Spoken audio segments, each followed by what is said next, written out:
और 45 पर मुझे बोलने का अवसर दिया, उसके लिए धन्यवाद। सभापति महोदय, आज माननीय सदस्यों ने इंदिरा गांधी नहर परियोजना पर अपनी अपनी चर्चा की। मैं उस बात को आगे बढ़ाते हुए इस सदन में कहना चाहूँगा कि इंदिरा गांधी नहर परियोजना लगभग 10 जिलों की एक जीवनदायिनी के रूप में हम सब लोगों के लिए एक जीवनदायिनी है, जिसमें गंगानगर, हनुमानगढ़, बीकानेर, चूरू, झुंझुनू, सीकर, अनूपगढ़, नागौर, डीडवाना, जोधपुर, बालोतरा, बाड़मेर, जैसलमेर। सभापति महोदय, आज आज़ादी के 75 वर्ष बाद भी इस सदन में हम सब लोग एक आम आदमी को पीने के लिए मीठा पानी कैसे मिल सकता है, इस बात पे चर्चा कर रहे हैं, जो हम सब लोगों के लिए एक दुर्भाग्य है। क्योंकि बिजली और पानी प्रत्येक व्यक्ति का अधिकार है, ये कोई लग्जरी व्यवस्था नहीं है जो आज हम सब लोग इस सदन में बैठ के इस बात पे चर्चा कर रहे हैं। हमारे पूर्वजों ने बड़ी उम्मीद के साथ, बड़ी उमंग से ऊंट गाड़ी से इस नहर को बनाने के लिए दिन रात एक किए, और समय की मार देखिए सभापति महोदय, भूमि का जल स्तर भी कम हो गया और आज हम सब लोग केवल और केवल इस इंदिरा गांधी नहर परियोजना के भरोसे हमारा जीवन निर्भर है। लेकिन हम एक दूसरे के साथ तंज कसकर या झूठी या असत्य बातें बोलकर इस सदन में यहाँ से चले जाएंगे, लेकिन इस प्रदेश की जनता प्यासी की प्यासी रह जाएगी। सरकारें चाहे किसी की भी रही हो सभापति महोदय, मैं ये नहीं कहता बीजेपी कांग्रेस, हम सब लोगों का दायित्व बनता है, इस सदन में जनता ने हम लोगों को चुनकर भेजा है, तो कम से कम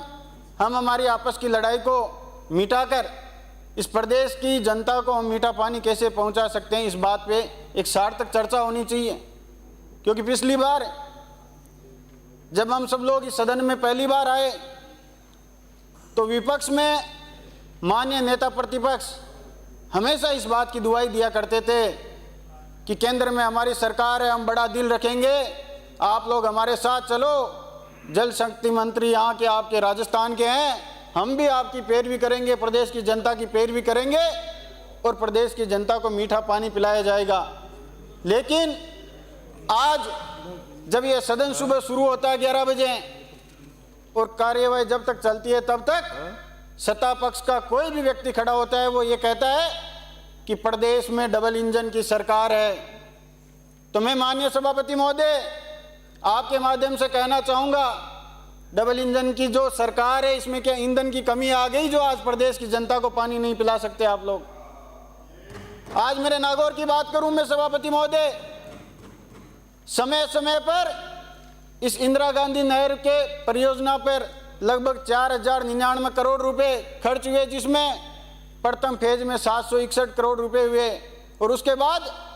जायल में जायका प्रोजेक्ट की हमारी यूपीए सरकार के दरमियान 2938 करोड़ रुपए की शुभारंभ कर हमारे नागौर को मीठा पानी पिलाने के लिए इस योजना को लागू किया गया। और उसके बाद आज भी वर्तमान में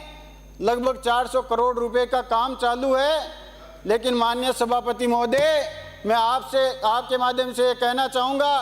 कि वर्तमान में जो बजट पेश हुआ उसमें किलो और महलों पे 5000 करोड़ रुपए की राशि इन्होंने स्वीकृत की, लेकिन इस प्रदेश की जनता को मीठा पानी पिलाने के लिए 1 रुपये की घोषणा नहीं हुई। माननीय मंत्री जी, मैं आपका ध्यान आकर्षण करना चाहूँगा कि पंजाब में जो हमारा पंजाब प्रदूषण नियंत्रण बोर्ड है, पंजाब की नहरों के 23 सैंपल लिए गए सभापति महोदय, उसमें से 17 सैंपल फेल हो गए और इसमें लिखा हुआ है कि ये पानी न नहाने का है न पीने योग्य है और राजस्थान के लोग इसी पानी पर निर्भर करते हैं। माननीय सभापति महोदय, हम सब लोगों को इस बात पर चर्चा करनी चाहिए कि जालंधर, कपूरथला और वहाँ के आसपास की लगभग 2500 फैक्ट्रियों से गंदा जो पानी आता है फैक्ट्रियों का, चाहे चमड़े का व्यापार हो, चाहे कपड़े की फैक्ट्रियां हो, वो पानी उस नहर में मिल जाता है और हम सब लोगों को मजबूरन उस पानी को पीना पड़ता है। और उसके दुष्परिणाम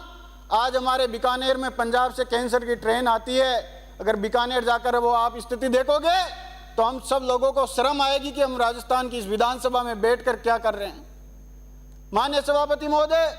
आज नागौर में हमारे लिए 200 क्यूसेक वाटर आरक्षित है,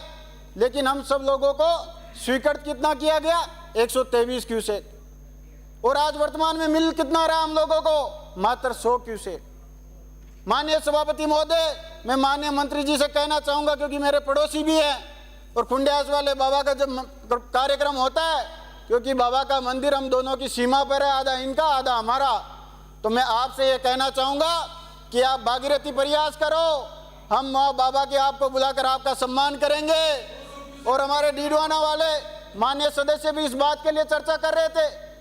कि आज हम सब लोगों को इस गंभीर विषय पर चर्चा करनी चाहिए कि आज जैसे प्रोफेसर की बात करूं, ग्रामीण क्षेत्र में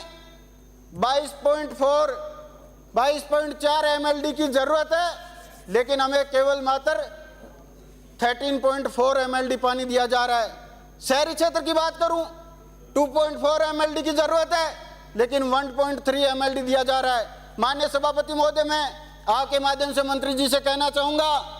कि ये जो कंपनियां काम करती है, इनका संचालन करने तक VTC तक इनका काम होता है। उसके बाद